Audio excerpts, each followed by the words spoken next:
You are listening to Practical and Woo by Mindset and Manifest. My name is Eden, and I invite you to embark on a journey with me to explore the practical and spiritual edges of the unknown for the purpose of allowing you to embody and empower yourself uniquely as you are and to intentionally create and live a life of freedom and fulfillment. Each week, I am going to discuss topics such as energetics, reality creation, manifestation, astrology, tarot, and more to help empower you to live beyond perceived limitations and to practically design your life so it feels like absolute magic every step of the way. Let's dive in. Well, hello, brilliant soul. Something you may or may not know about me is that I am a learning junkie. Programs, courses, podcasts, books on self-development and personal growth. I have been tantalized and also privileged to procure and consume material from a wide array of sources, authors, and thought leaders. And with any curiosity-led purchases, sometimes I have bought on a whim or impulse, thinking that the thing would be what finally put me, quote unquote, over the edge in my healing journey. There were many periods of my life where I was, how do I call it? Seeking and leaking my power away from that which was really going to make the breakthrough. And instead, I was investing it in the things that were making these grand promises for change. I am really lucky that the majority of the content I've invested in has been impactful and useful. And for that which wasn't, well, it's leading to a contemplation here with you. So it sounds like a win-win. Seeking and leaking is what happens when you are constantly looking for the next thing that will finally fix you, while slowly bleeding your energy, time, money, and self-trust in the process. It's what happens when you find yourself in loops of consuming any and all quick fixes, get rich quick schemes, grandiose promises for a better life lived if only you did it this way or followed this or that protocol. When you seek and leak, you eventually find yourself back at what feels like square one, only left more confused and a little more jaded than when you started. But the fact is, everything you need to create stability, clarity, and power already exists within you. A seeming cliche with so much inherent wisdom. The issue is when you attempt to heal from the outside in, you leak the very resources required to access it. But when you cultivate your power from the inside out, you stop leaking and start living authentic, empowered, and fulfilled lives. The outside in model says, once I find the right book or therapist or coach or routine, supplement, system, relationship, city, or spiritual practice, then I will finally feel the way I'm wanting to feel and get to where I'm wanting to go. Versus the inside out model, which says, I am the source. And while external inputs can support me and make my life feel colorful and comfortable, they are not the source of my power. Seeking becomes dysfunctional when it is driven by the assumption that you're missing something essential within yourself.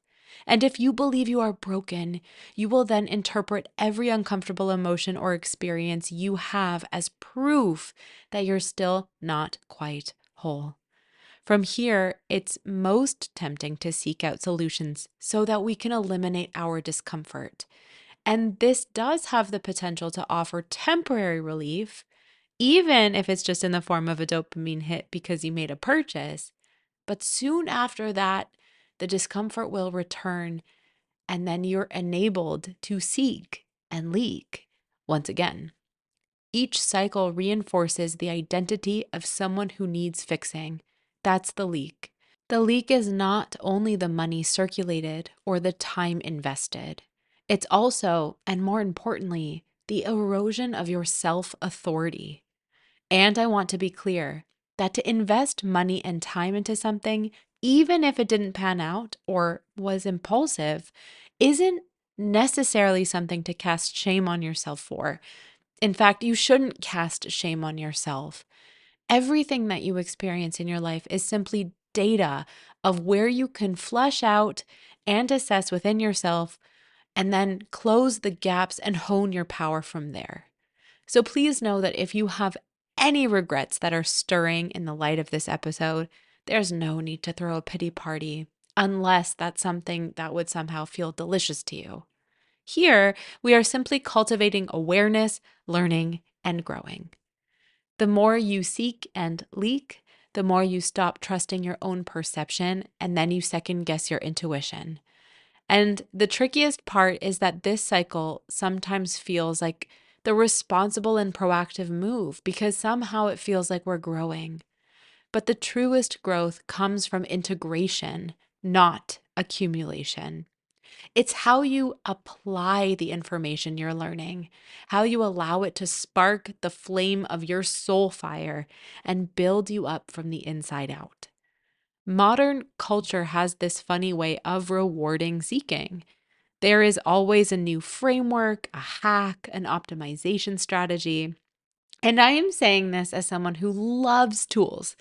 And it's important to remember that tools are the amplifiers, not the source. The inside out approach begins with the radical knowing that you are not empty and you do not need to be made whole. You are a beautiful, complex human who is also conditioned, patterned, probably dysregulated at times, and you have coping mechanisms that require tender care. But you're not and have never been empty. And when you operate as if you are empty, you leak. I want to invite you to think about a couple of things now. How many hours do you spend researching what's wrong with you? Or how many videos do you watch about attachment styles, trauma responses, productivity flaws, hormonal imbalances, or communication breakdowns? And in full transparency, these are all things I have researched to the final degree. And I've come to learn that while information can illuminate and offer tremendously helpful clarity, beyond a certain threshold, it can become a form of avoidance. When you allow yourself to research, you are attempting to think your way into safety instead of building safety inside of yourself. And then from there, when you interpret every hard emotion as something to eliminate, you leak presence. Instead of allowing yourself to metabolize the feelings you're feeling, you jump to solving them. And in this process, you teach your nervous system that discomfort equals danger. Leaks often come from unfinished emotional loops. Experiences like conversations replaying in your mind, or the rumination of decisions you avoided or boundaries you did not state. Your power returns to you when you close the loop. Where the outside in model says, once I fix myself, I will live the life I'm wanting, the inside out model says, I live from who I choose to be, and my behaviors rise to meet me in the choice of who I am. You do not need to overhaul or start from square one or eliminate every single insecure thought. You simply need to stop handing over your authority to every passing healing craze and also stop interpreting discomfort as a defect or assuming that you're broken, need fixing, or are empty. Seeking and leaking ends the moment you recognize that your power is part of your infrastructure and is not a result of your circumstances. Every single effort you make to pause before deciding, to ground before engaging, or to regulate before reacting are the inside out tools that plug the leak. I want you to remember that you already have a nervous system that's capable of regulation and a mind that's capable of reframing. You have a body that's capable of integrating and a will that's capable of making amazing decisions for you. You also have an imagination that's capable of creating your identity and your reality.